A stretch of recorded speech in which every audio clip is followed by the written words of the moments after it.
Hey there folks, today we're going to be showing you how to replace the rear brake pads on all 5th generation Nissan Pathfinders. That is 2022 till the current date, which is 2025.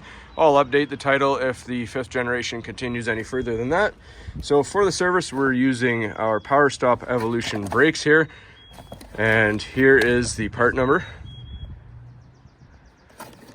So we're going to get you angled and we're going to start by taking the caliper and the caliper mounting bracket off. All right, so first order of business, we need to remove our caliper bolts right here and here. They are both 14 millimeter. Now we're going to start with a breaker bar and then finish off with a ratchet. Depending on the age of the vehicle, you may need to hold this bolt right here. I just use channel locks for that. So let's go.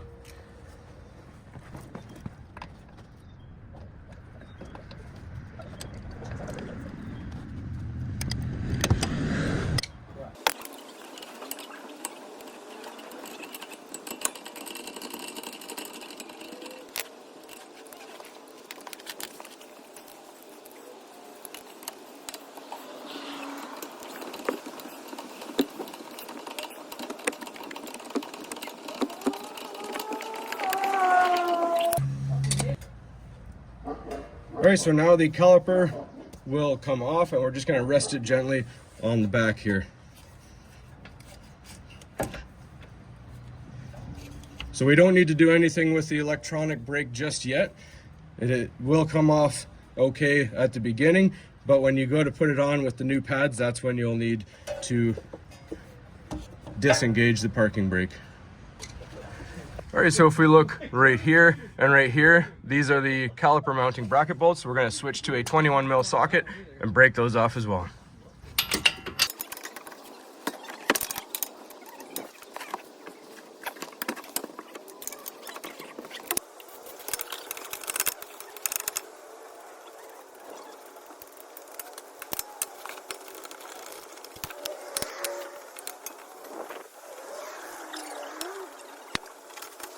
All right, once both those bolts are off, we can slide both the pads and the mounting bracket out together. All right, so I like to work on one pad at a time here, just to make sure you know the orientation of it. So we're just gonna slide one pad out.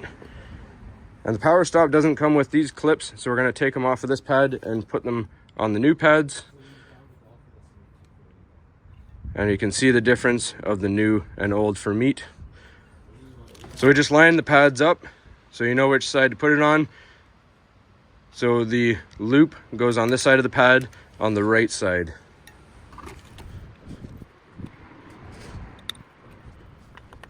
So this tab we're just going to bend back in.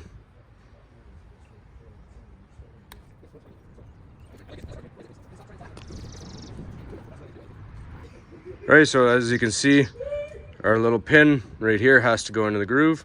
So I like to put that in first. We clip that on. So that's ready to go. And you do the same thing for our pad right here as well.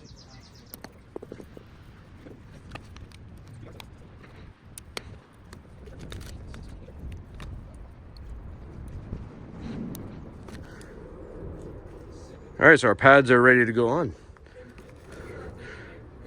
Now you can take these hardware clips off. I'm going to leave mine on.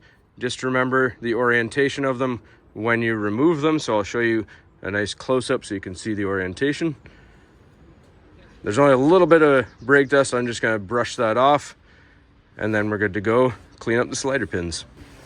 So we'll just take a little brake cleaner and clean up around our hardware clips and all that.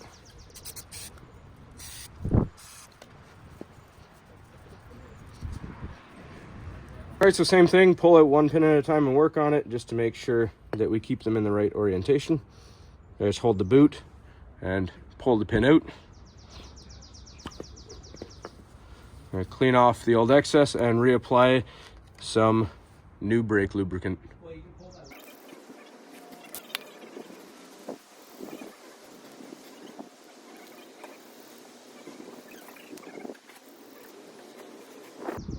All right, pin goes in and we do the same thing with the other one. So again, just hold the boot, give it a little twist here.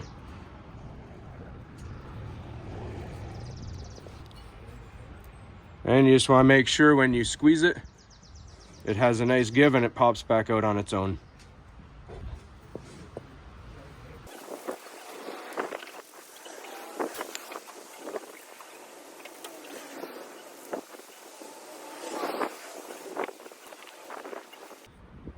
All right, now it's time to get the pads back on. All right, so I like to take the clip that we put on there first and compress that in. And then we put the other side in to follow. Just keep them near the edge. Same thing on the other side.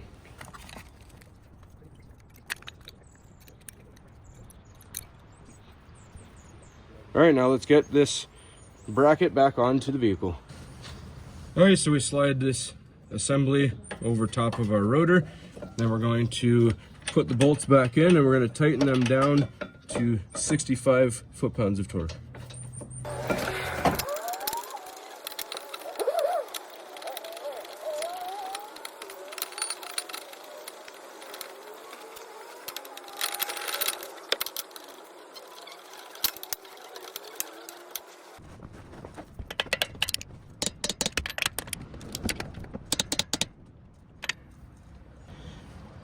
All right, next, before we get the caliper back on, we need to compress the piston.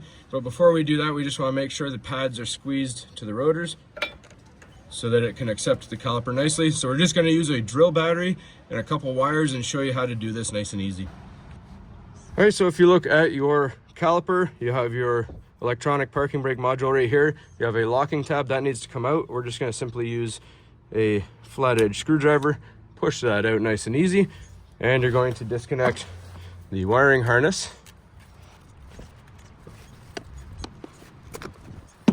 Set that aside. And we're going to activate the piston with these two prongs in here. So it'll be hard to show you the angle to get both this shot and the piston. So right here, you have your prongs. One is positive, one is negative. So we're gonna angle you towards the piston so you can see how things are going. All right, so we just have our drill battery. It's a 14.4. Usually you would use a 12 volt, but a 14.4 will be just fine. We have these clips into the positive and negative terminals of this battery. And all we're gonna do, we're just gonna set that down for a sec. You're gonna take the leads from your drill battery here, and you're going to put them onto the prongs that I showed you. And there's only two ways that it can go. It'll either go out or it will go in. So if you're going out, then just reverse the prongs.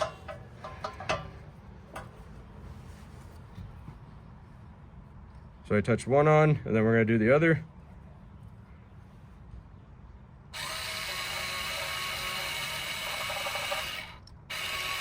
So it's actually retracting right now. Once you hear that humming noise, that is the motor retracting the piston. You won't actually see it compressing just yet. Once you see the piston give a start of a spin, then you stop. All right, so that is fully retracted.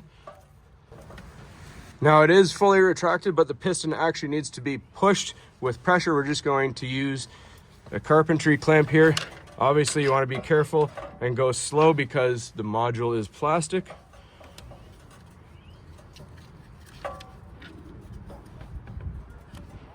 So we're going to pump on it very, very slow. And then as you pump each one, let it relax inwards a bit before you pump again to make sure you don't break anything.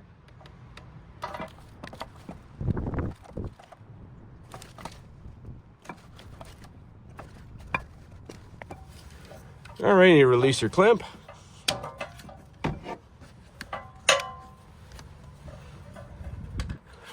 Again, we'll just tidy up the boot there, make sure it's seated properly.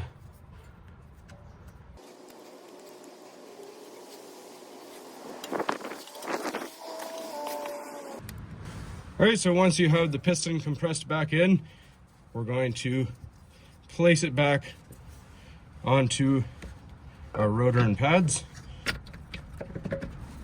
Should slide over nice and easy. All right, when you're done, just make sure you clip your harness back on the way it came off. Put your retaining lock in.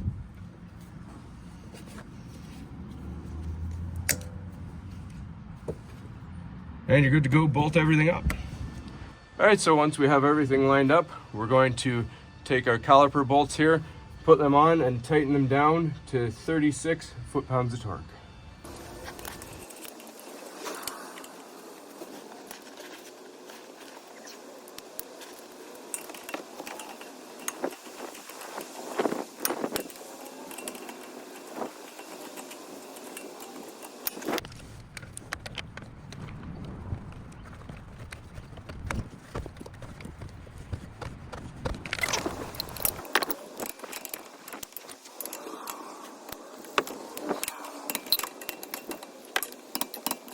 All right, now all we have to do is put the wheel back on. We're going to torque the lug nuts to 96 foot-pounds of torque.